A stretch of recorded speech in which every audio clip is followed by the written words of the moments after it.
Assalamualaikum warahmatullahi wabarakatuh. Pemirsa Munsara MS Ikhwanul Kiram rahimakumullah.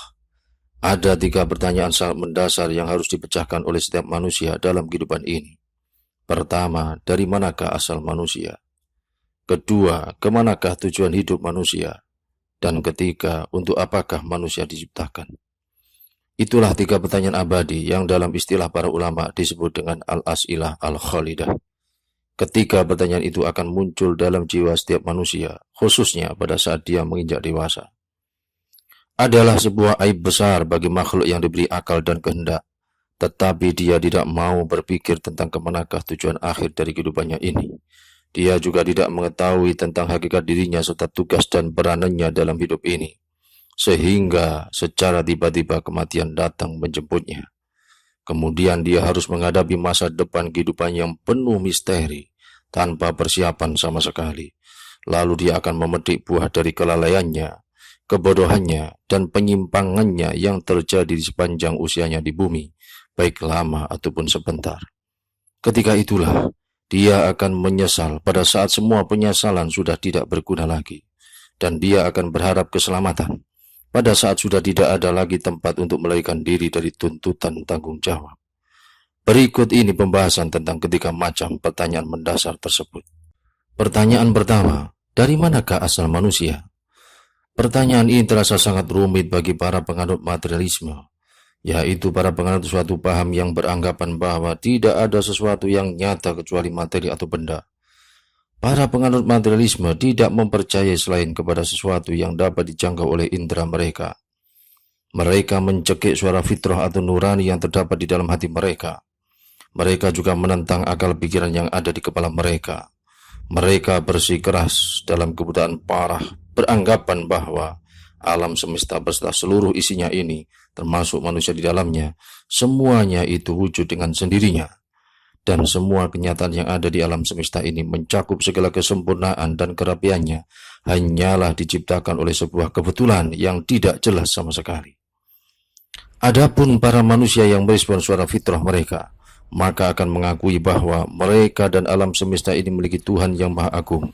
Hati mereka selalu menghadap kepadanya dengan penuh takzim, rasa harap, rasa takut, sikap tawakal, serta memohon pertolongannya.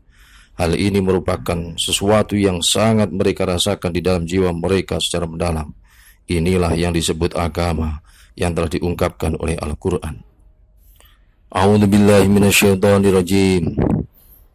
Fa'aqim wajhaka lid-dini hanifa fitratallahi allati fataran nasa 'alaiha la tabdila li khalqillah dzalika ad-dinul qayyim walakinna aktsaran nasi la ya'lamun.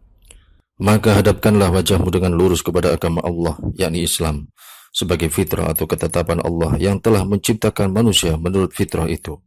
Tidak ada perubahan pada ciptaan Allah. Itulah agama yang lurus, tetapi kebanyakan manusia tidak mengetahui. Quran Surat Ar-Rum ayat 30. Mereka itulah orang-orang mukmin yang beriman kepada Allah SWT. Mereka adalah para manusia yang memahami suara fitrahnya, sehingga sangat mudah bagi mereka untuk mengetahui hakikat diri mereka atau untuk menjawab pertanyaan, dari manakah asal mereka? Keyakinan mereka dengan mantap akan menegaskan bahwa mereka dan seluruh alam ini adalah diciptakan oleh Allah Subhanahu wa taala, Tuhan yang Maha Kuasa. Memang terkadang suara fitrah ketuhanan ini terdiam di dalam jiwa manusia atau sengaja dicampakkan oleh pemiliknya, terutama pada saat dia sedang menikmati kelapangan dan kesenangan hidup. Namun, tatkala manusia mengalami peristiwa yang pahit dan kondisinya terguncang di hadapan kesulitan yang keras, serta harapannya kepada manusia di sekelilingnya terasa sia-sia, maka disitulah surah fitrah itu akan muncul serta mendorong kuat untuk menghadap kepada Tuhannya seraya tunduk, penuh khusyuk, sambil berdoa, berharap serta bertaubat kepada Allah Subhanahu wa taala. Al-Quran telah menjelaskan. A'udzubillahi minasyaitonirrajim.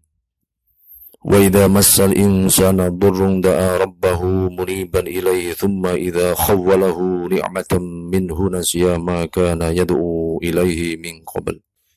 Dan apabila manusia itu ditimpa bencana, Dia memohon pertolongan kepada Tuhannya dengan kembali taat kepadanya. Kemudian apabila Tuhan memberikan nikmatnya kepadanya, maka lupalah dia akan bencana yang dia pernah berdoa kepada Allah sebelum itu.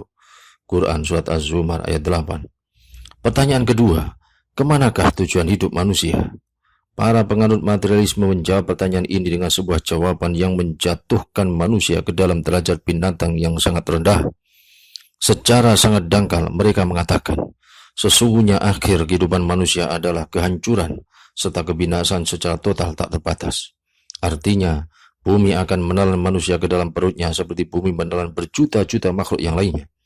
Dan bumi akan mengembalikan jasad yang mereka sebut sebagai manusia itu ke dalam unsur-unsurnya semula, sehingga manusia akan menjadi debu yang akan hilang ketika ditiup angin. Itulah kisah kehidupan berserta manusia menurut kaum materialis. Dari rahim-rahim yang melahirkannya, dari sambut bumi yang akan menelannya, tidak ada sama sekali keabadian dan tidak ada sama sekali suatu balasan. Sehingga sama saja antara manusia yang telah berbuat baik dengan sebaik-baiknya dan manusia yang telah berbuat buruk dengan seburuk-buruknya.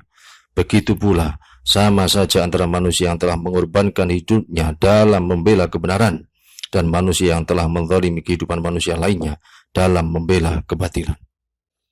Dengan demikian, untuk apakah manusia diberi kelebihan atas makhluk yang lainnya di bumi ini? Dan mengapa segala sesuatu yang ada di sekitar manusia dijadikan tunduk kepadanya? Kenapa pula manusia diberi keahlian dan kekuatan rohani serta akal pikiran yang tidak pernah diberikan kepada yang lainnya? Lalu, apa gunanya semangat mencari kesempurnaan dan keabadian selalu memenuhi jiwa manusia jika memang akhir dari kehidupannya hanyalah kebinasaan dan kelenyapan setelah menjalani hari-hari kehidupan yang panjang? Adapun orang-orang mukmin, mereka mengetahui tentang kemanakah hidup mereka berjalan, dan sesungguhnya mereka tidak diciptakan untuk dunia ini, tetapi dunia inilah yang diciptakan untuk mereka.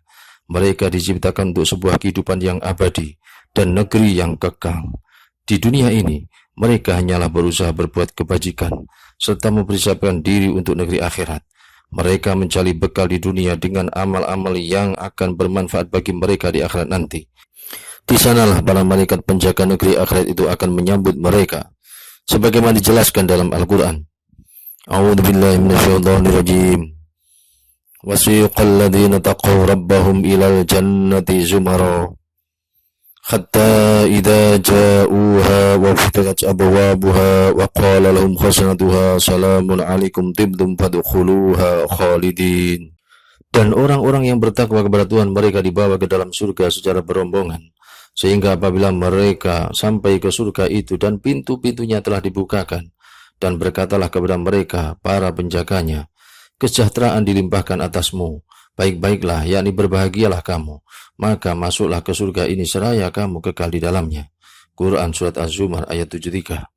Sungguh, sangat sulit sekali dicerna oleh akal ketika manusia beriman kepada Sang Pencipta yang Maha Tahu lagi Maha Bijaksana, yang telah menciptakan alam semesta ini dengan sangat sempurna dan yang menentukan segala sesuatu di dalamnya dengan sebaik-baiknya, serta yang mengatur segala perkara di dalamnya dengan keseimbangan dan perhitungan. Kemudian setelah itu, manusia tersebut mempercayai bahwa perjalanan kehidupan ini akan lenyap total. Penjara telah melakukan penjarahan, pencuri telah melakukan pencurian, dan pembunuh telah melakukan pembunuhan. Sementara tangan keadilan Tuhan tidak mengadili para pelaku kejahatan itu, tidak menolong manusia lemah yang terzalimi, yang tidak memiliki seorang penolong pun selain Allah Subhanahu wa Ta'ala, serta tidak memiliki perlindungan selain hanya langit.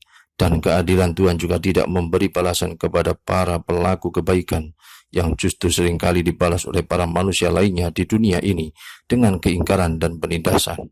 Dalam hal ini Al-Quran telah memberi jawaban sangat tegas. A'udzubillahi minasyaitonirrajim. Am hasibal ladzina jadaruhus sayyiati an naj'alahum kalladzina amanu wa 'amilus solihati sawa'am mahyahum wa mamatuhum sa'a ma yahkumun. Wa khalaqallahu as-samawati wal arda bil haqqi walidja kullu nafsin bima kasabat wa hum la yudhlamun. Apakah orang-orang yang melakukan perbuatan-perbuatan dosa itu mengira bahwa kami akan memperlakukan mereka seperti orang-orang yang beriman dan mengerjakan amal soleh, yaitu sama antara kehidupan dan kematian mereka? Alangkah buruknya penilaian mereka itu. Dan Allah menciptakan langit dan bumi dengan tujuan yang benar, dan agar setiap jiwa diberi balasan sesuai dengan apa yang dikerjakannya, dan mereka tidak akan dirugikan. Quran Surat Al-Jasiyah ayat 22-23. Pertanyaan ketiga, untuk apa manusia diciptakan? Bagi orang mukmin, jawaban pertanyaan ini ialah, sesungguhnya setiap pembuat mesti mengetahui rahasia buatannya, mengapa dia membuat dan mengapa pula dengan bentuk tertentu bukan yang lainnya.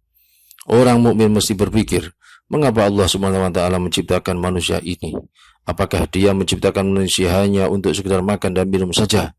Apakah agar manusia menjalani masa kehidupannya yang sangat pendek serta penuh derita di antara tangisan kelahiran dan rintihan sakaratul maut? Lalu, apakah rahasia di balik keistimewaan-keistimewaan yang telah diberikan Allah SWT kepada manusia berupa akal, kemauan, dan ruh?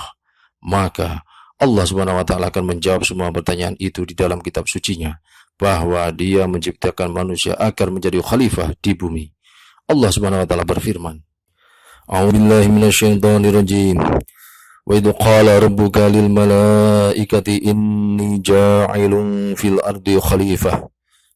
Dan ingatlah ketika Tuhanmu berfirman kepada para malaikat, sesungguhnya aku hendak menjadikan khalifah di muka bumi. Quran Surat Al-Baqarah ayat 30. Sedangkan tugas inti kekhalifahan itu ialah manusia harus mengenal Tuhannya serta menyembahnya dengan penyembahan yang sesungguhnya. Allah Subhanahu wa taala berfirman, A'udzubillahi minasyaitonirrajim. Wa ma khalaqtul jinna wal insa illa liya'budun. Ma uridu minhum min rizqin wa ma uridu ayyud'imun. Innallaha huwar-razzaqu dzul quwwatil matin. Dan aku tidak menciptakan jin dan manusia, melainkan agar mereka beribadah kepadaku. Aku tidak menghendaki rezeki sedikit pun dari mereka, dan aku tidak menghendaki agar mereka memberi makan kepadaku. Sungguh, Allah lah yang memberi rezeki, yang maha memiliki kekuatan, serta yang maha kokoh. Quran Surat Adz-Dzariyah ayat 56-58. Setiap manusia yang mau merenungi tentang alam semesta ini akan mengetahui bahwa segala sesuatu di dalamnya itu hidup dan bekerja untuk yang lainnya.